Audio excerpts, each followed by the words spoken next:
ಎಲ್ರಿಗೂ ನಮಸ್ಕಾರ ಪ್ರಿಯ ವೀಕ್ಷಕರೇ, ನನ್ನ ಗುರು ಪರಂಪರೆ ಯೂಟ್ಯೂಬ್ ಚಾನಲ್ಗೆ ಸ್ವಾಗತ. ನಾನು ನಿಮ್ಮ ಕೃಪಾ.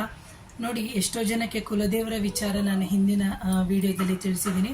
ಕುಲದೇವರು ಗೊತ್ತಿದೆ, ಆದರೆ ಕುಲದೇವರ ಆಶೀರ್ವಾದ ನಮಗೆ ಆಗ್ತಾ ಇಲ್ಲ, ಅಥವಾ ಕುಲದೇವರ ದೇವಸ್ಥಾನಕ್ಕೆ ಹೋಗೋಕ್ಕೆ ನಮಗೆ ಆಗ್ತಾ ಇಲ್ಲ. ಅಂತಹ ಸಂದರ್ಭದಲ್ಲಿ ನಾವು ಮಾಡುವಂತಹ ಪರಿಹಾರಗಳು, ಯಾಕಂದರೆ ನೋಡಿ, ಕುಲದೇವತೆಯ ಆಶೀರ್ವಾದ ಇಲ್ಲದಿದ್ದರೆ ನಾವು ಯಾವ ಕೆಲಸವೂ ಮಾಡೋಕ್ಕಾಗಲ್ಲ. ನಾನು ಕಳೆದ ವಿಡಿಯೋದಲ್ಲಿ ಹೇಳಿದೆ, ಮದುವೆ ಆಗಲಿ, ಒಂದು ಮಕ್ಕಳ ವಿಚಾರವಾಗಲಿ, ಒಂದು ಚೌಲ ಕೊಡೋದಾಗಲಿ, ಅಥವಾ ಒಂದು ಉಪನಯನ ಆಗಲಿ, ಅಥವಾ ಒಂದು ವಿದ್ಯಾಭ್ಯಾಸದ ಪ್ರಗತಿಗಾಗಲಿ, ಅಥವಾ ಹೈಯರ್ ಎಜುಕೇಷನ್ಗಾಗಲಿ ಯಾವುದೇ ಕೆಲಸಗಳು ಆಗದೇ ಇಲ್ಲ.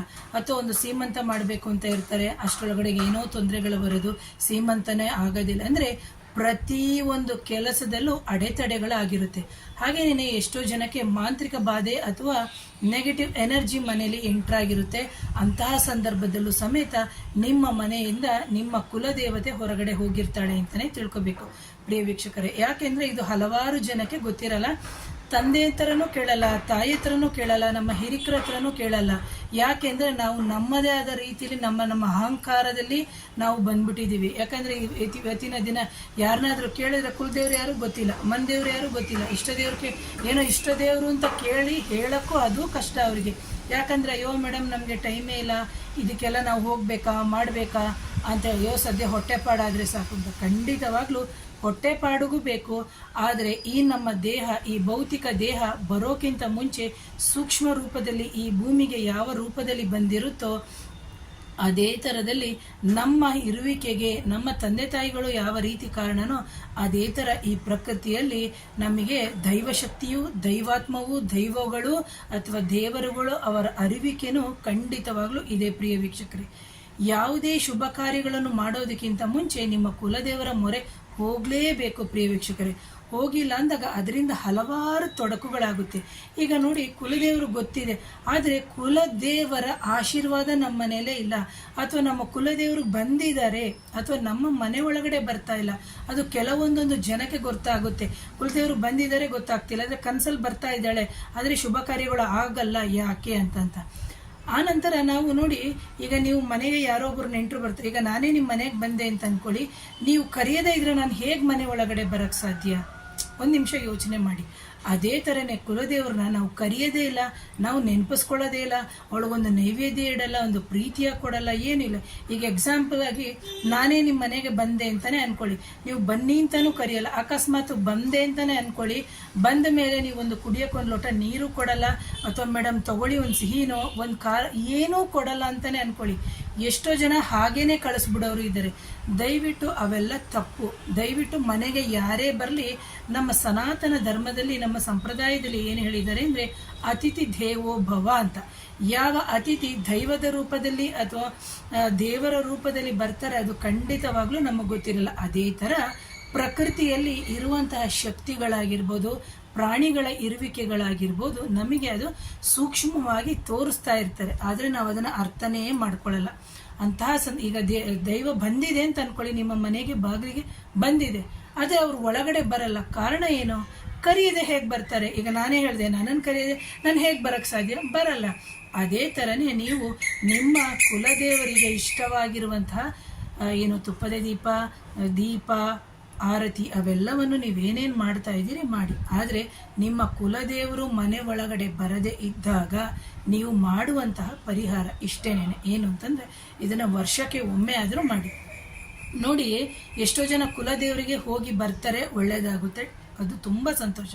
ಇನ್ನು ಕೆಲವರು ಕುಲದೇವರು ಹೋಗೋದೇ ಇಲ್ಲ, ಏನು ಲಕ್ಷಾಂತರ ರೂಪಾಯಿ ಸಂಬಳ ತಗೋತಾರೆ, ಕಾರ್ ಇರುತ್ತೆ, ಮನೆ ಇರುತ್ತೆ, ಎಲ್ಲ ಇರುತ್ತೆ, ಎಲ್ಲ ಕಡೆ ಸುತ್ತುತ್ತಾರೆ. ಕುಲದೇವರಿಗೆ ಹೋಗೋಕ್ಕೆ ಅವರಿಗೆ ಸಮಯನೇ ಇಲ್ಲ. ಕೇಳಿದ್ರಿಲ್ಲ, ಅಯ್ಯೋ ನಾವು ಬಿಸಿ ಅಂತ. 6 ತಿಂಗಳಿಗಾದರೂ ಹೋಗಿ ಅಥವಾ ವರ್ಷಕ್ಕೊಮ್ಮೆ ಆದರೂ ಹೋಗಿ ಕುಲದೇವರಿಗೆ. ಅಕಸ್ಮಾತ್ ಕುಲದೇವರು ಗೊತ್ತಿಲ್ಲ ಅಂತಂದವರು ದಯವಿಟ್ಟು ಈ ಏನು ನಾನು ಇವತ್ತು ಪರಿಹಾರವನ್ನು ಕೊಡ್ತಾ ಇದ್ದೀನಿ ಅದನ್ನು ಖಂಡಿತವಾಗ್ಲೂ ಮಾಡಬೇಕು ಪ್ರಿಯ ವೀಕ್ಷಕರೇ. ಮಾಡಿ. ನಾನು ಆರ್ಡರ್ ಮಾಡೋಕ್ಕೆ ಯಾರೂ ಅಲ್ಲ, ಬಟ್ ಏನು ಅಂತಂದರೆ, ಈಗ ಒಂದು ಟೀಚರ್ ಆದವರು ಮಕ್ಕಳಿಗೆ ಯಾವ ರೀತಿ ಎಜುಕೇಷನ್ ಹೇಳ್ಕೊಡ್ತಾರೋ ಅದೇ ರೀತಿ ನಾವು ನಮ್ಮ ವೃತ್ತಿಯಲ್ಲಿ ನಮ್ಮ ಪೂರ್ವಿಕರು, ನಮ್ಮ ಗುರು ಹಿರಿಯರು ನಮಗೇನು ಹೇಳಿಕೊಟ್ಟು ನಾವು ಕೊಟ್ಟು ಪರಿಹಾರಗಳನ್ನು ಕಂಡುಕೊಂಡಿರ್ತೀವೋ ಅದನ್ನು ನಾನು ಶ್ರದ್ಧಾಭಕ್ತಿಯಿಂದ ನನ್ನ ಗುರುವರಿಯರ ಹೆಸರಿನಲ್ಲಿ ನಾನು ಹೇಳ್ತಾ ಬರ್ತೀನಿ. ಅದು ಮಾಡೋದು ಬಿಡೋದು ನಿಮಗೆ ಸೇರಿದ್ದು ಪ್ರಿಯ ವೀಕ್ಷಕರೇ. ಸೊ ನೋಡಿ, ಬೇಕಾಗಿರುವಂತಹ ವಸ್ತುಗಳು ಇಷ್ಟೇನೆ. ಇಜ್ಜಲು ಅಂತ ಸಿಗುತ್ತೆ. ನೀವು ಅದು ಎಲ್ಲೂ ಸಿಕ್ಕಿಲ್ಲ ಅಂತಂದರೆ ಐರನ್ ಮಾಡ್ತಾರಲ್ಲ ಅವ್ರ ಹತ್ರ ಹೋಗಿ ಕೇಳಿದ್ರು ಸಾಕು. ಇಜ್ಜಲು ಜೊತೆಗೆ ಗಂಧ ಬಂದು ನಿಮಗೆ ಸಣ್ಣದಾಗಿ ಇಷ್ಟ ಆಗಲ್ಲ, ಬಿಲ್ಲೆ ಸಿಗುತ್ತೆ. ಆ ಗಂಧವನ್ನು ತಗೊಳ್ಳಿ. ಆ ನಂತರದಲ್ಲಿ ಬಂದು ಅರಿಶಿಣದ ಕೊಂಬನ್ನು ತಗೋಬೇಕು. ಅರಿಶಿಣದ ಕೊಂಬಿನ ಜೊತೆಗೆ ನೀವು ಬಂದು ಕುಂಕುಮ, ಅರಿಶಿಣದ ಕೊಂಬು ತಗೋಬೇಕು, ಕುಂಕುಮ ತಗೋಬೇಕು. ಆ ನಂತರದಲ್ಲಿ ಕೆಂಪು ವಸ್ತ್ರ ತಗೋಬೇಕು. ಆ ಕೆಂಪು ವಸ್ತ್ರ ಉಪಯೋಗಿಸೋರು ಕೆಂಪು ವಸ್ತ್ರ ತಗೊಳ್ಳಿ, ಇಲ್ಲದಿದ್ರೆ ಹಳದಿ ವಸ್ತ್ರವನ್ನ ನೀವು ತಗೋಬೇಕು. ಇಲ್ಲಿ ನಾನು ಅರಿಶಿನ ಕುಂಕುಮವನ್ನ ಯಾಕೆ ತಗೋತಾ ಇದ್ದೀನಿ ಅಂತಂದ್ರೆ, ಇದು ಸ್ತ್ರೀ ಕುಲದೇವರಾಗಿದ್ರೆ ಸ್ತ್ರೀ ಕುಲದೇವರಿಗೆ ಅಂತ. ವಿಭೂತಿಯನ್ನ ಯಾಕೆ ಬಳಸ್ತೀವಿ? ವಿಭೂತಿ ಅಂತಂದಾಗ ಇಷ್ಟು ದಪ್ಪ ಕಟ್ಟೆ ಏನು ಇಡೋದು ಬೇಡ, ಅದನ್ನ ತುಂಡು ಮಾಡಿ ಆದ್ರೂ ಇಡ್ಬೋದು. ಇಲ್ಲಾದ್ರೆ ವಿಭೂತಿ ಪೌಡ್ರ್ ಅಂತ ಇರುತ್ತಲ್ಲ, ಆ ವಿಭೂತಿ ಪುಡಿಯನ್ನಾದ್ರೂ ನೀವು ಇಡ್ಬೋದು. ಇದನ್ನ ಯಾಕೆ ಅಂದ್ರೆ, ವಿಭೂತಿಯನ್ನ ನಾನು ಯಾಕೆ ಹೇಳ್ತಾ ಇದ್ದೀನಿ ಅಂದ್ರೆ, ಗಂಡು ದೈವಗಳಿಗಾದ್ರೆ ವಿಭೂತಿಯನ್ನ ನಾವು ಶಿವನ ಸಂಪ್ರದಾಯದಲ್ಲಿ ಬಳಸ್ತೀವಿ. ಗಂಧ ಬಂದು ವಿಷ್ಣುವಿನ ಒಂದು ಅಲಂಕಾರದಲ್ಲಿ ನಾವು ಬಳಸ್ತೀವಿ. ಹಾಗಾಗಿ ವಿಷ್ಣುವಿಗೆ ಸಂಬಂಧಪಟ್ಟಿದ್ದಾಯಿತು ಅಂತಂದ್ರೆ ಗಂಧ, ಸ್ತ್ರೀಗೆ ಎಂದಾಗ ಅರಿಶಿನ ಕುಂಕುಮ, ವಿಭೂತಿ ಬಂದು ಶಿವನ ಸಂಪ್ರದಾಯಕ್ಕೆ ಸಂಬಂಧಪಟ್ಟಿರುವಂಥದ್ದು ಅಂತ. ಸೊ ಇಲ್ಲಿ ಬಂದು ಕೆಂಪು ಬಟ್ಟೆಯಲ್ಲೇ ಕಟ್ಟಬೇಕು, ಇಲ್ಲದಿದ್ರೆ ಹಳದಿ ಬಣ್ಣದ ಬಟ್ಟೆಯಲ್ಲಿ ಕಟ್ಟಬೇಕು. ಇಲ್ಲ ಮೇಡಮ್, ನಮ್ಮ ಕುಲದೇವರಿಗೆ ಕೆಂಪು ಬಣ್ಣದ ಬಟ್ಟೆ ಆಗಲ್ಲ ಅಂದ್ರೆ ಹಳದಿ ಬಣ್ಣದ ಬಟ್ಟೆಯಲ್ಲಿ ಕಟ್ಟಿ. ಇಲ್ಲ, ನಮ್ಮ ಕುಲದೇವರಿಗೆ ಹಳದಿ ಬಣ್ಣದ ಬಟ್ಟೆ ಆಗಲ್ಲ ಅಂತಂದ್ರೆ ಕೆಂಪು ಬಟ್ಟೆಯಲ್ಲೇ ಕಟ್ಟಿ. ಕೆಲವರ ಮನೆಯಲ್ಲಿ ನೋಡ್ಬೋದು, ಅಂದರೆ ಒಬ್ಬರೊಬ್ರು ಹೇಳ್ತಾರೆ ನಮ್ಮ ಮನೆಯಲ್ಲಿ ಕಪ್ಪು ಬಟ್ಟೆ ಆಗಲ್ಲ, ನಮ್ಮ ಕುಲದೇವರಿಗೆ ಕೆಂಪು ವಸ್ತ್ರ ಆಗಲ್ಲ, ನಮ್ಮ ಕುಲದೇವರಿಗೆ ನೀಲಿ ಬಣ್ಣ ಆಗಲ್ಲ ಅಂತ. ಇದನ್ನು ನೀವೇ ಅರ್ಥ ಮಾಡಿಕೊಂಡು ಯೋಚನೆ ಮಾಡಬೇಕು. ನಮ್ಮ ಕುಲದೇವರಿಗೆ ಯಾವ ಬಣ್ಣದ ವಸ್ತ್ರ ಆಗಲ್ಲ ಅಂತ ಅಂದ್ಕೊಂಡು ಅಂತಹ ಸಂದರ್ಭದಲ್ಲಿ ನಿಮ್ಮ ಕುಲದೇವರಿಗೆ ಸಂಬಂಧಪಟ್ಟಿರುವಂತಹ ಬಣ್ಣದ ಬಟ್ಟೆಯನ್ನು ಉಪಯೋಗಿಸಿ. ಇಲ್ಲ, ನಮ್ಮ ಕುಲದೇವರು ಗೊತ್ತೇ ಇಲ್ಲ ಅಂತಹ ಸಂದರ್ಭದಲ್ಲಿ ಕೆಂಪು ಬಣ್ಣ ತಗೋಬಹುದು, ಹಳದಿ ಬಣ್ಣವನ್ನು ತಗೋಬಹುದು, ಹಸಿರು ಬಣ್ಣವನ್ನು ತಗೋಬಹುದು. ನೀವೇನು ಮಾಡಬೇಕು ಅಂದರೆ, ಅರಿಶಿಣದ ದಾರ ಸಿಗುತ್ತೆ, ಇಲ್ಲದಿದ್ರೆ ಬಿಳಿ ಸಪ್ಪೆ ದಾರವನ್ನು ತಗೊಂಡು ಬಂದು ಅರಿಶಿಣವನ್ನು ಹಾಕಿ ಅದನ್ನು ಚೆನ್ನಾಗಿ ನಿವಾಳಿಸ್ಬೇಕು ಮೀನ್ಸ್ ಹಾಕಬೇಕು ಆ ದಾರಕ್ಕೆ. ಆನಂತರ ಕಟ್ ಮಾಡಿಕೊಂಡು ಶುದ್ಧವಾಗಿ ಆ ಬಟ್ಟೆ ಅಥವಾ ಆ ಮೂಟೆ ಅಂತ ಏನಿದೆ, ಮೊದಲಿಗೆ ಗಂಧ, ಇದ್ದಿಲು, ಜೊತೆಗೆ ಅರಿಶಿಣದ ಕೊಂಬು, ಜೊತೆಗೆ ಸ್ವಲ್ಪ ಸಾಂಬ್ರಾಣಿಯನ್ನು ಹಾಕಿ, ಜೊತೆಗೆ ವಿಭೂತಿ, ಅರಿಶಿಣ, ಕುಂಕುಮ ಎಲ್ಲವನ್ನು ಹಾಕಿಬಿಟ್ಟು ನೀವು, ಯಾಕಂದರೆ ಸಾಂಬ್ರಾಣಿ ಯಾಕೆ ಹಾಕ್ತೀವಿ ಅಂತಂದರೆ ಆ ಫ್ರಾಗ್ನೆನ್ಸಿಗೆ ಹಾಕ್ತೀವಿ.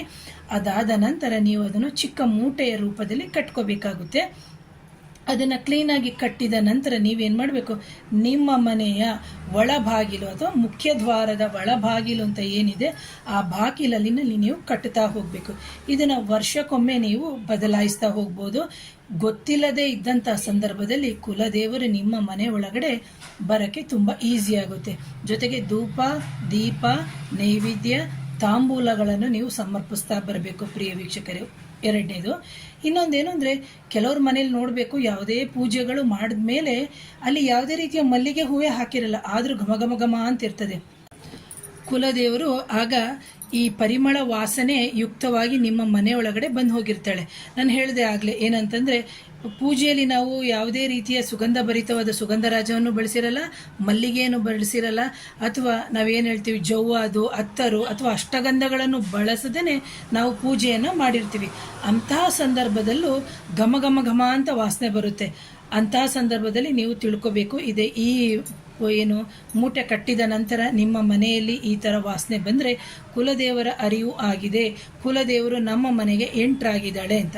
ಹೆಣ್ಣು ಕುಲದೇವರಾಗಿದ್ದರೆ, ಅಕಸ್ಮಾತ್ ಗಂಡು ಕುಲದೇವರಾಗಿದ್ದರೆ ನೀವು ಯಾವ ರೀತಿ ತಿಳ್ಕೋಬೇಕು ಅಂತಂದರೆ, ಹೇಗೆ ಹೇಳಬೇಕು ಅಂದರೆ, ಒಂದು ವಿಭೂತಿ ಕಟ್ಟೆ ಅಥವಾ ಭಸ್ಮದ ವಾಸನೆ ನಿಮ್ಮ ಮನೆಯೊಳಗಡೆ ಬರ್ತಾ ಇರುತ್ತೆ.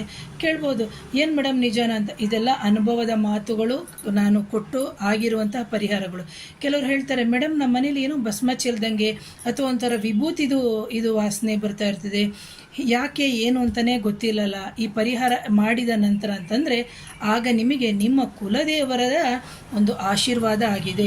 ಕುಲದೇವರು ನಿಮ್ಮ ಮನೆ ಒಳಗಡೆ ಬಂದು ನಿಮ್ಮ ಕೋರಿಕೆಗಳನ್ನು ಅಥವಾ ನಿಮ್ಮ ಇಷ್ಟಾರ್ಥಗಳನ್ನು ಅಥವಾ ನೀವು ಇಟ್ಟಿರುವಂತಹ ನೈವೇದ್ಯಗಳನ್ನು ಸ್ವೀಕರಿಸಿ ಆಶೀರ್ವಾದ ಮಾಡಿಬಿಟ್ಟು ಹೋಗಿರ್ತಾರೆ ಪ್ರಿಯ ವೀಕ್ಷಕರೇ. ಹಾಗಾಗಿ ಕುಲದೇವರ ವಿಚಾರ ಅಂತ ಬಂದಾಗ ಬೇಕಾದಷ್ಟು ವಿಚಾರಗಳು ಬರುತ್ತೆ. ಹಾಗಾಗಿ ಯಾರಾದರೂ ನನ್ನ ಚಾನಲ್ನ ಮೊದಲನೇ ಬಾರಿಗೆ ನೋಡ್ತಿದ್ರೆ ದಯವಿಟ್ಟು ಚಾನಲ್ನ ಸಬ್ಸ್ಕ್ರೈಬ್ ಮಾಡಿ, ಶೇರ್ ಮಾಡಿ, ಕಮೆಂಟ್ ಮಾಡಿ, ಆಮೇಲೆ ಬೆಲ್ ಬಟನ್ ಪ್ರೆಸ್ ಮಾಡಿ. ನಾನು ಕಳಿಸುವಂತಹ ಎಲ್ಲ ವಿಡಿಯೋಗಳು ನಿಮಗೆ ನೋಟಿಫಿಕೇಷನ್ ಆನ್ ಮಾಡಿದ್ರೆ ಪರ್ಸನಲ್ ಆಗಿ ಬರುತ್ತೆ. So once again thank you.